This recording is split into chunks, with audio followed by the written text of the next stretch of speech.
bechoraging 3-4 chiqibdi, sharmandalar. O'zi botaniga ma'lum rus tili bilan matematikadan kiratdi. Yana bolalar o'zlashtira olmayapti deb qo'yadi. Obid, gemada daftaring qani? Mani? Tarixchi. Mani? Jo'ra bitta o'qishda 8 ta fanni tutasan. Bu ham meniki emas, Noziyning xotira daftari. Uyga vazifa jurnali boshidan Abdullayev. Obid, nima sen hech uyga vazifani tayyorlab kelmaysan? Ha, meni familiyam Chedan-ku, men navbat kelguncha tanaffus bo'lib qoladi. O, ana tanaffus bo'ldi.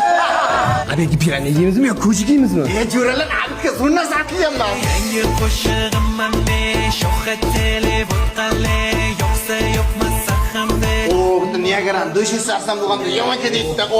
Obid, Adnodagi yurak ovchisi senmisan? Ha, adasini erkasi senmi, Otapat? Ha, Gruziya tashab qo'y. Druziya tashiyman, xohlasang bir sen bilan yashayman.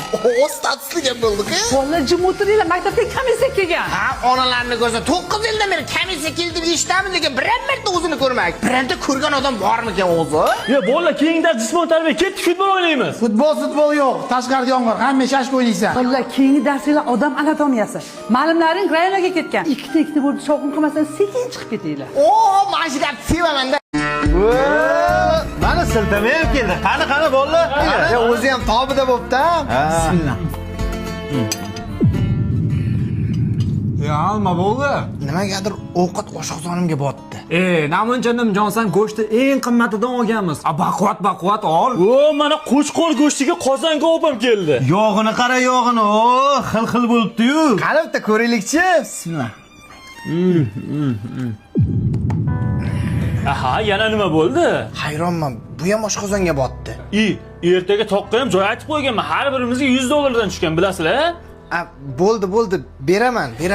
Voy, osh ko'tarma bosh. Endi bu oshdan yemasam bo'lmaydi lekin. Qani, olinglar, bismillah. Voh.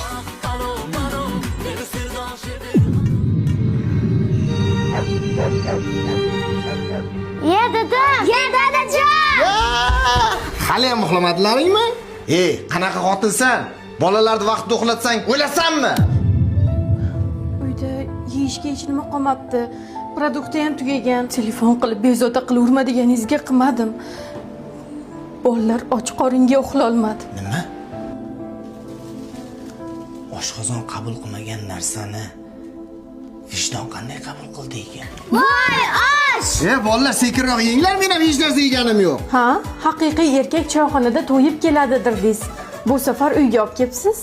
Xotin oilasini, farzandlarini och qoldirib, har kuni choyxonada yog'li osh yeb yurgan erkak haqiqiy erkak emas. Birinchi o'rinda oilasini, farzandlarini qornini to'qlagan inson haqiqiy erkak ekan. Fikrimga qo'shilganlar bitta like bosib qo'yamiz. Oila bir muqaddas dargoh, u biz uchun mustahkam ustun. Dadam! Dadasi to'g'risini ayting. Meni yaxshi ko'rasizmi? Albatta. Lekin shunday paytlar bo'ladi, seni juda ham yaxshi ko'rib ketaman. Shunaqa yangi ko'ylak kiyganimdami? Ha, yo'q. Qaysi paytda? Qani o'zing o'ylab topchi? Qalay dadasi? Salonga keldik deging. Yopiq ekanmi? Dadasi, men salondan shunaqa yasanib chiqsam yaxshi ko'rasizmi? Betingda kraskaga 2 tuydir remont qilsa bo'ladi. Sen ajinlaring bilan go'zalsan. Qaysi payt yaxshi ko'rasiz unda? Mana dadasi, siz yoqtirgan xonim qildim kompota bilan. Mana. Sizga shunaqa shirin ovqatlar qilib berganimga yaxshi ko'rib ketasiz, ha? Erkaklar oshqozoni bilan yaxshi ko'radi degan gap g'irt bo'lsan gap. Topolmading. Assalomu alaykum. Qizingizga pishiriqni, o'g'lingizga karakarrani, kichkinangizga bo'lsa salom berishni o'rgatdim. Assalarim. Sizga farzand tug'ib, ularni tarbiyalayotganimga yaxshi ko'rib ketasiz, ha? Bu qilayotgan ishlaringga rahmat. Lekin topolmading. Baraka topgur, oyoq kiyimlarimni ham tozalab qo'yibdi. Kelin, kiyimlarim top-toza bo'pti. Nimada yuvdingiz? Hoy, Bavida oyijon, Germaniya mahsuloti oq kiyimlarda dog' qoldirmaydi, allergiya ham chaqirmaydi. Voy, baraka toping. Oyoqlarim ham orib bezovta qilyapti-da. Voy, xo'p bo'ladi oyijon. Oyoqlaringizni xolab kechga siz yoqtirgan chuchvara ham qilib beraman. Yaxshi ko'raman. Ota-onamga ko'rsatayotgan mehring, qilayotgan muomalang seni menga qattiq sevdiradi. Bo'ydoqlikdagi birinchi muhabbatingiz-chi? Bo'ydoqlikdagi sevgi emas. Haqiqiy muhabbat ayolimni ota-onamga qilayotgan xizmatida paydo bo'lar ekan. Xotinjon, ota-onamga qilayotgan xizmating va egik boshingga jannat tojlari kelsin deganlar bitta like bosib qo'yamiz. Layloyimsan, daryoyimsan, orzuyimda ro'yoyimsan.